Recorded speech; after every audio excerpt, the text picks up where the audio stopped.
La Sala de la Lectura y la Ciencia presentan Hojeando Ando, pequeñas dosis de literatura y ciencia para llevar.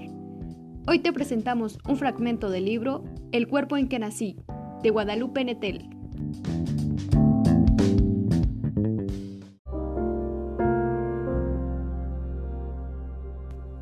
Nací con un lunar blanco, a lo que otros llaman una mancha de nacimiento, sobre la córnea de mi ojo derecho. No habría tenido ninguna relevancia de no haber sido porque la mácula en cuestión estaba en pleno centro del iris, es decir, justo sobre la pupila por la que debe entrar la luz hasta el fondo del cerebro. En esa época no se practicaban aún los trasplantes de córnea en niños recién nacidos. El lunar estaba condenado a permanecer ahí durante varios años. La obstrucción de la pupila favoreció el desarrollo paulatino de una catarata, de la misma manera en que un túnel sin ventilación se va llenando de moho. El único consuelo que los médicos pudieron dar a mis padres en aquel momento fue la espera. Seguramente, cuando su hija terminara de crecer, la medicina habría avanzado lo suficiente para ofrecer la solución que entonces les faltaba. Mientras tanto, les aconsejaron someterme a una serie de ejercicios fastidiosos para que desarrollara, en la medida de lo posible, el ojo deficiente. Esto se hacía con movimientos oculares semejantes a los que propone Aldous Huxley en El arte de ver, pero también, y es lo que más recuerdo, por medio de un parche que me tapaba el ojo izquierdo durante la mitad del día. Se trataba de un pedazo de tela con las orillas adhesivas semejantes a las de una calcomanía. El parche era color carne y ocultaba desde la parte superior del párpado hasta el principio del pómulo. A primera vista, daba la impresión de que en lugar de globo ocular solo tenía una superficie lisa. Llevarlo me causaba una sensación opresiva y de injusticia. Era difícil aceptar que me lo pusieran cada mañana y que no había escondite o llanto que pudiera liberarme de aquel suplicio. Creo que no hubo un solo día en que no me resistiera. Habría sido tan fácil esperar a que me dejaran en la puerta de la escuela para quitármelo de un tirón, con el mismo gesto despreocupado con el que solía arrancarme las costras de las rodillas. Sin embargo, por una razón que aún no logro comprender, nunca intenté despegarlo. Con ese parche yo debía ir a la escuela, reconocer a mi maestra y las formas de mis útiles escolares, volver a casa, comer y jugar durante una parte de la tarde.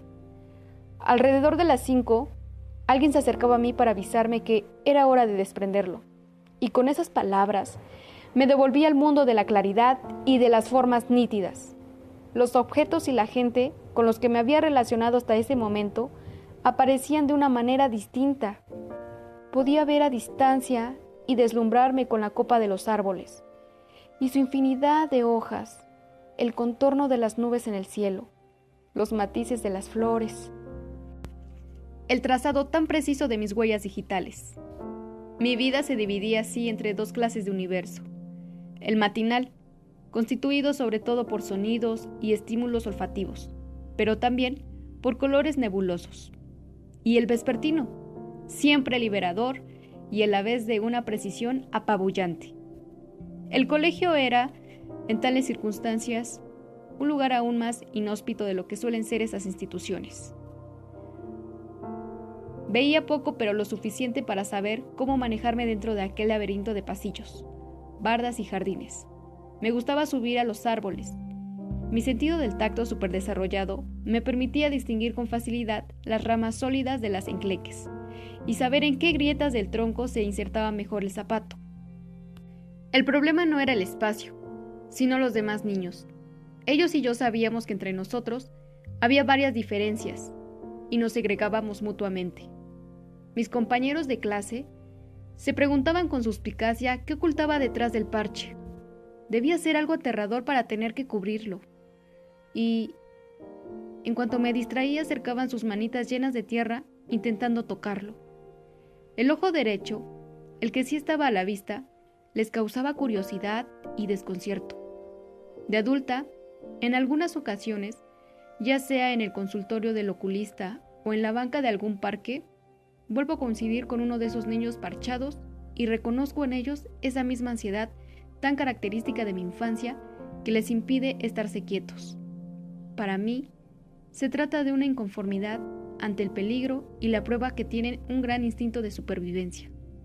Son inquietos porque no soportan la idea de que ese mundo nebuloso se les escape de las manos. Deben explorar, encontrar la manera de apropiarse de él. No había otros niños así en mi colegio, pero tenía compañeros con otro tipo de anormalidades. Recuerdo a una nena muy dulce que era paralítica, un enano, una rubia de labio leporino, un niño con leucemia, que nos abandonó antes de terminar la primaria. Todos nosotros compartíamos la certeza de que no éramos iguales a los demás y de que conocíamos mejor esta vida que aquella horda de inocentes, que en su corta existencia aún no habían enfrentado ninguna desgracia. El cuerpo en que nací es una conmovedora novela inspirada en la infancia de la autora.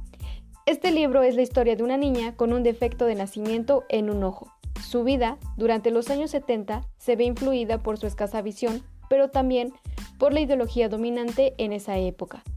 El matrimonio abierto de sus padres, las escuelas activas, las comunas hippies, la libertad sexual y la liberación de la mujer fueron acontecimientos que formaron parte de su vida.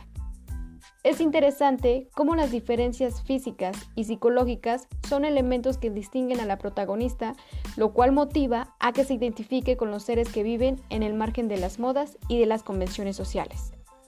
Parte de la narrativa de esta novela toca puntos como la búsqueda de uno mismo, la aceptación de su entorno y las dificultades que genera la convivencia humana.